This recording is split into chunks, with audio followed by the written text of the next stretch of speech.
Periods महीने में 5 दिन, साल में 60 दिन, 30 साल में 1800 दिन, यानी कि लगभग 5 साल।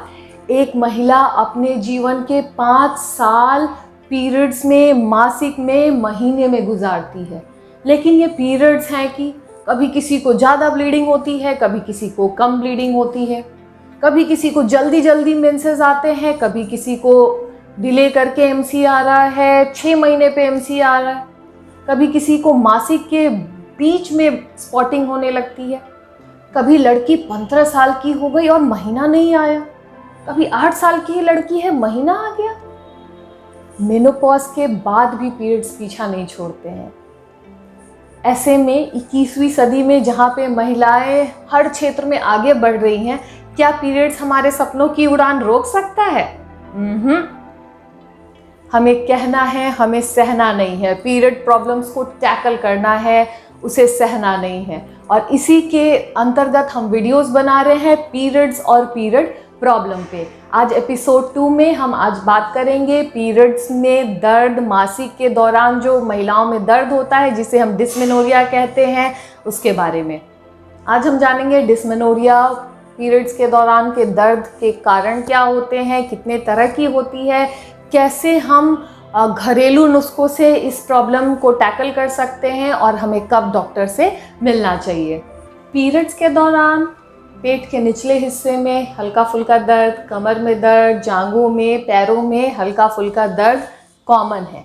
लेकिन अगर पीरियड्स में आपको दर्द ज़्यादा हो रहा है, आपको नॉर्मल दिनचर्या के काम, आप डेली एक्टिविटीज़ अपने नहीं कर पा रहे हो, स्कूल जाने में दिक्कत आ रही है, कॉलेज, जॉब से आपको अगर छुट्टी लेने की ज़रूरत पड़ रही है, यानी कि आपको ट्रीटमेंट की ज़रूरत है। पीरियड्स के दौरान दर्द, डिस्मेनोरिया 2 तरीके के होते हैं, प्राइमरी डिस्मेनोरिया और secondary dysmenorrhoea. Primary dysmenorrhoea girls में यूजुअली मासिक के शुरुआती दिनों में, मेनार्क के शुरुआती दिनों में, यानी जब सबसे पहले मेंसेस शुरू होते हैं उसके 3-4 साल में ज़्यादा देखने को मिलता है। प्राइमरी डिस्मेनोरिया में दर्द मासिक के 1-8 दिन पहले या मासिक के साथ शुरू होगा और पीरियड्स के शुरू होने के 2 से 3 दिन के बाद समाप्त हो जाता है। पीरियड्स के दौरान यह दर्द यूजुअली पेट के निचले हिस्से में होता है, साथ साथ में कमर में, पैरों में, जांघों में यह दर्द रेडिएट हो सकता है। साथ साथ में आपको हल्की फुल्की मितली, नौजिया, उल्टी भी हो सकती है, मूड चेंजेस हो जाते हैं, पेट खराब हो सकता है। कई ऐसे हल्के फुल्के प्रॉब्लम्स हैं जो साथ में एसोसिएटेड हो सकते हैं और जो पीरियड्स के साथ समाप्त हो जाते हैं। और यह भी देखा गया है कि जो प्राइमरी डिस्मेनोरिया होता है या समय के साथ या डिलीवरी के बाद काफ़ी कम हो जाता है और धीरे धीरे करके इसमें आराम मिलता है। यह दर्द शरीर में कोई विकार या आपके गर्भाशय या उसके अराउंड कोई ऑर्गन में प्रॉब्लम की वजह से नहीं होता है। यह दर्द मासिक के दौरान बच्चेदानी के अंदर एक हार्मोन रिलीज होती है जिसे हम प्रोस्टाग्लैंडिन्स कहते हैं, उसकी वजह से होता है। प्रोस्टाग्लैंडिन्स जो बच्चेदानी की मांसपेशियां हैं उसमें संकुचन क्रिएट करती है, उसमें कॉन्ट्रैक्शन लाती है ताकि मेंसेस के ब्लड, पीरियड्स के ब्लड बाहर निकल सके। इसी की वजह से जब बच्चेदानी के अंदर कॉन्ट्रैक्शन आता है तो महिलाओं में दर्द फील होता है। पीरियड्स के दौरान यह दर्द वेरिएबल हो सकता है, किसी को कम दर्द होता है, किसी को ज़्यादा होता है। जिस महिला में प्रोस्टाग्लैंडिन्स के लेवल ज़्यादा होंगे उन महिलाओं में ज़्यादा दर्द देखने को मिलता है। जो महिलाएं सेडेंट्री लाइफ स्टाइल अपनाती हैं, यानी कि कसरत नहीं करती हैं, योगा नहीं करती हैं, उतना एक्सरसाइज नहीं करती हैं, उन महिलाओं में दर्द ज़्यादा देखने को मिलता है। या फिर ज़्यादा स्ट्रेस लेती हैं। स्ट्रेस तो आजकल हर बीमारी का एक बहुत बड़ा कारण है। जो महिला स्ट्रेस लेती हैं, चिंता ज़्यादा करती हैं, उनमें डिस्मेनोरिया ज़्यादा देखने को मिलता है। ऐसे में हम क्या करें? सबसे पहले स्ट्रेस नहीं लीजिए, खुश रहिए, अपनी नॉर्मल डेली काम जो होते हैं, दिनचर्या के काम कंटिन्यू रखना है।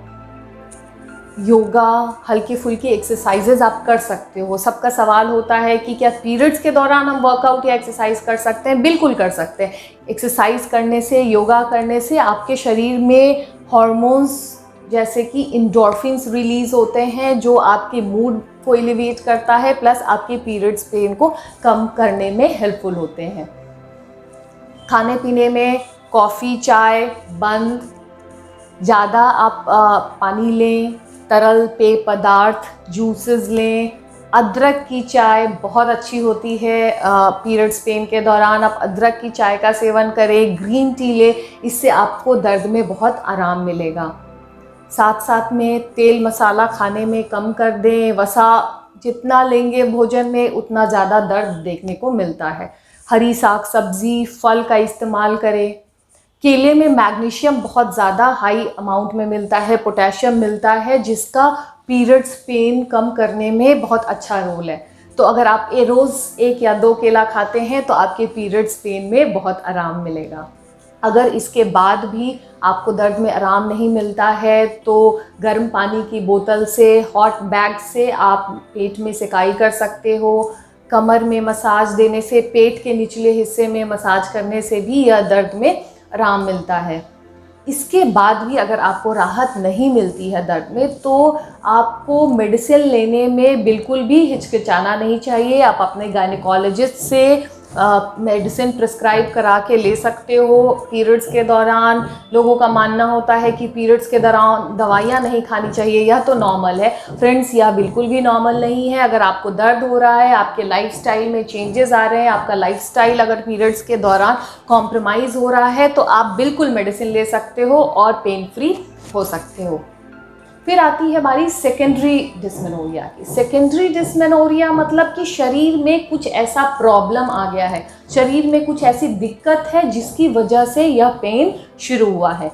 ऐसी महिलाओं में पहले दर्द नहीं होता है या फिर हल्का फुल्का जो प्राइमरी डिस्मेनोरिया का दर्द होता है, लेकिन ऐसी महिलाएं फिर कंप्लेन करेंगी कि पेट में दर्द, मासिक के दौरान यह दर्द बढ़ गया है कुछ समय से, लास्ट 6 महीने से, 2 महीने से ऐसा कंप्लेन करती हैं महिलाएं कि लास्ट कुछ समय से यह दर्द, पीरियड्स के दर्द बढ़ गए हैं। यूजुअली सेकेंडरी डिस्मेनोरिया का जो दर्द होता है वो मासिक के 10 दिन पहले से शुरू हो जाएगा। यह दर्द मासिक के साथ बढ़ भी सकता है और जब तक मासिक रहता है तब तक यह दर्द रहेगा, या मे बी कि मासिक समाप्त होने के बाद भी कई बार यह दर्द परसिस्ट करता है। ऐसी महिलाओं में पेट के निचले हिस्से में हल्का फुल्का दर्द हमेशा रह सकता है और पीरियड्स में यह पेन बढ़ सकते हैं। सेकेंडरी डिस्मेनोरिया कई कारणों से होता है, जैसे कि बच्चेदानी में रसौली या ट्यूमर या फाइब्रॉइड यूट्रस हो गया हो, या इंडोमेट्रियोसिस, एडेनोमायोसिस, या एक बच्चेदानी की प्रॉब्लम होती है जिसमें बच्चेदानी का साइज़ बड़ा हो जाता है, बच्चेदानी के मांसपेशियों के अंदर बच्चेदानी की झिल्ली बोलेंगे या इंडोमेट्रियल लाइनिंग चली जाती है, जिससे कि हर पीरियड्स में महिला को ज़्यादा दर्द होता है। Plus PID, pelvic inflammatory disease, या बच्चेदानी का गर्भाशय का इन्फेक्शन है। कई बार यह इन्फेक्शन गर्भाशय और उसके अगल बगल के स्ट्रक्चर में भी फैल जाता है। नॉर्मल भाषा में हम बोलते हैं बच्चेदानी में सूजन पड़ गया हो। ऐसे में पेशेंट को कंजेस्टिव डिस्मेनोरिया बहुत कॉमनली देखने को मिलता है। ऐसी महिलाओं में जो भी कारण हो सेकेंडरी डिस्मेनोरिया के, उसके सिम्टम्स भी मिलेंगे। जैसे कि अगर किसी को मासिक के दौरान दर्द फाइब्रॉइड की वजह से या रसौली की वजह से हो रहा है तो साथ साथ में उन्हें मासिक में ज़्यादा ब्लीडिंग की भी कंप्लेंट होगी, साथ में हल्का फुल्का पेट दर्द हो सकता है, पेशाब करने में पेशेंट को दिक्कत हो सकती है, या रसौली से रिलेटेड जितने भी सिम्टम्स होते हैं महिला में देखने को मिलेंगे। अगर बच्चेदानी में सूजन है, PID है, तो ऐसी महिलाएं योनि के रास्ते से बदबूदार चिपचिपा डिस्चार्ज के कंप्लेंट करेंगी। अगर इंडोमेट्रियोसिस है या फाइब्रॉइड है तो महिलाएं यौन संबंध बनाने के समय में पेन कंप्लेंट कर सकती है, यानी कि रिलेटेड कंप्लेंट्स भी पेशेंट के होते हैं।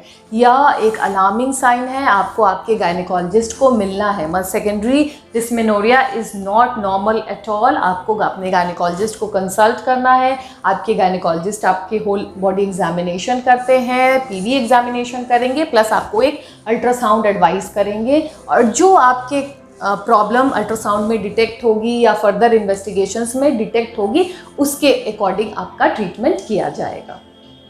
तो फ्रेंड्स, हमने आज बात की कि पीरियड्स के दौरान जो दर्द, डिस्मेनोरिया अगर आपको होता है तो उस दौरान हम अपना ख्याल कैसे रखें, कैसे घरेलू नुस्खों से हम इस दर्द को कम कर सकते हैं, कब डॉक्टर को मिलना चाहिए। अगर आपको मेरा वीडियो पसंद आया हो तो please like, share and subscribe करना ना भूलें। पीरियड्स पे मेरे वीडियोस को प्लीज़ ज़्यादा से ज़्यादा शेयर करें, क्योंकि यह एक प्रॉब्लम है जो हर महिला अपने लाइफ में कभी ना कभी फेस ज़रूर करती है। लेकिन अगर हम इस बारे में जागरूकता बढ़ाएंगे तो हम इस प्रॉब्लम्स को टैकल कर सकते हैं, इस प्रॉब्लम से लड़ सकते हैं।